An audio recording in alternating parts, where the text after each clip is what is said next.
మైన దేవుని బిడ్డలారా, దేవుని వాక్యాన్ని చదువుకుందాం. హెబ్రీయుల రాసిన పత్రిక 10వ అధ్యాయము 35వ వచనము 36వ వచనము చదివి ధ్యానించుకుందాం. అపోస్తలుడైన పౌలు హెబ్రీ సంఘానికి ఈ మాటలు రాసి తెలియపరుస్తున్నాడు. ఆ మాటలు మనం విందాం. కాబట్టి మీరు ధైర్యమును విడిచిపెట్టకుడి, దానికి ప్రతిఫలముగా గొప్ప బహుమానము కలుగును.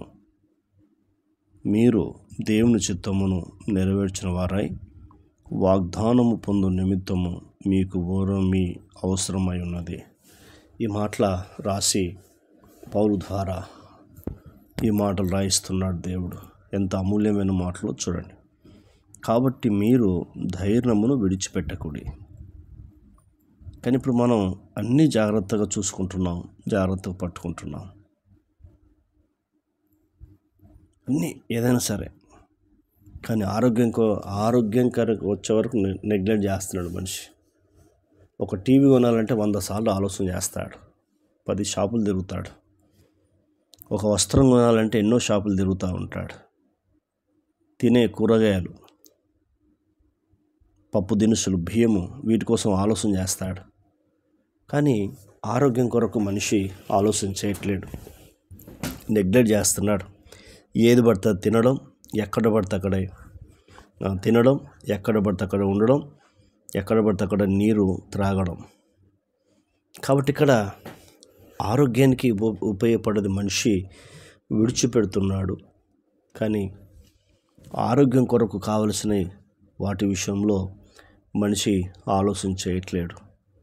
కాబట్టి ఇప్పుడు నీవు నీ ఆరోగ్యం కొరకు నువ్వు ఆలోచన చేస్తే నీ ఆరోగ్యం ఎంత విలువైంది, దేవుడు కలిగించిన అవయవాలు ఎంత విలువైనవి. ఈ దేహము చేసినప్పుడు దావీదు గారు అంటాడు, 119వ కీర్తన 14వ వచనం, నీవు నన్ను కలగజేసిన విధము చూడగా భయము ఆశ్చర్యము నాకు పుట్టుచున్నదంటాడు.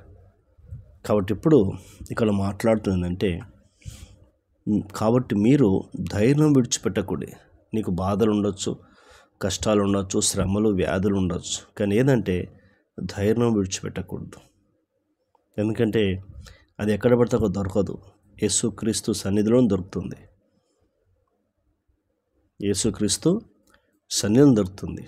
యెహోషువతో కూడా మాట్లాడుతున్నారు దేవుడు. మొదటి అధ్యాయం అంతా చదివితే మీకు అర్థమవుతుంది. 9వ వచనం చెప్తాడు, నేను నీకు ఆజ్ఞాపించి ఉన్నాను కదా, నిబ్బరం కలిగి ధైర్యంగా ఉండము, జడియకము, దిగులు పడకము, నీ మార్గం అంతటిలో నీ దేవుడని యెహోవా నీకు తోడుగా ఉన్నాడు అంటాడు. 4 విషయాలు చెప్తాడు. భయపడకము, ధైర్యంగా ఉండము, దిగులు పడకము, జడియకము, అధైర్యపడకము, ఇన్ని విషయాలు చెప్పి నేను మీకు తోడై ఉన్నానని చెప్తాడు. కాబట్టి ఇక్కడ దేవుడు మొట్టమొదట అంటున్నాడు, ధైర్యం విడిచిపెట్టకూడదు అంటున్నాడు. ధైర్యం ఎప్పుడైతే విడిచిపెట్టకుండా దాన్ని పట్టుకున్నావు అనుకో, దేవునితో సహవాసం చేస్తున్నప్పుడు దానికి ప్రతిఫలముగా గొప్ప బహుమానం కలుగును. అంటే ధైర్యం ఎప్పుడైతే నువ్వు విడిచిపెట్టకుంటావో దానికి ప్రతిఫలముగా గొప్ప బహుమానము కలుగును అంటున్నాడు దేవుడు. అంటే గొప్ప బహుమానం ఇస్తానని దేవుడు చెప్తున్నాడు. ఎంత అద్భుతమైన దేవుడో చూడు. కాబట్టి అందుకే యేసు క్రీస్తులో ధైర్యం ఉంది. అందుకే దుష్టుడు పిరికివారిగాను, అవిశ్వాసులుగాను, అపనమ్మకస్తులుగాను, భయపడేవారిగాను ఇట్లా చేస్తాడు వాడు. అందుకే వానికి చోటు ఇవ్వకుండా దేవుని సన్నిధిలో కూర్చొని ప్రార్థన జీవితం కలిగి ఉన్నావు అనుకో, నిన్ను వాడు ఏమీ చేయలేడు. మరి ఈ మాటల ద్వారా విన్నా నీవు ధైర్యం కలిగి ఉంటావు నమ్ముచు ప్రార్థన చేద్దాం. పరమ తండ్రి, నీకు వందనాలు. విన్న మాటలు దుష్టతకు పోకుండా సహాయం చేయి. కాబట్టి మీరు ధైర్యం విడిచిపెట్టకుడి, దానికి ప్రతిఫలముగా గొప్ప బహుమానం కలుగునని మాతో చెప్తూ మమ్మల్ని మీరు హెచ్చరించి ధైర్యపరిచినందుకు మీ కృతజ్ఞతలు చెల్లిస్తూ యేసు నామములో పొందినాం తండ్రి, ఆమేన్. దేవుడు మనందరినీ దీవించి ఆశీర్వదించును గాక. ఆమేన్, ఆమెన్. ఆమెన్.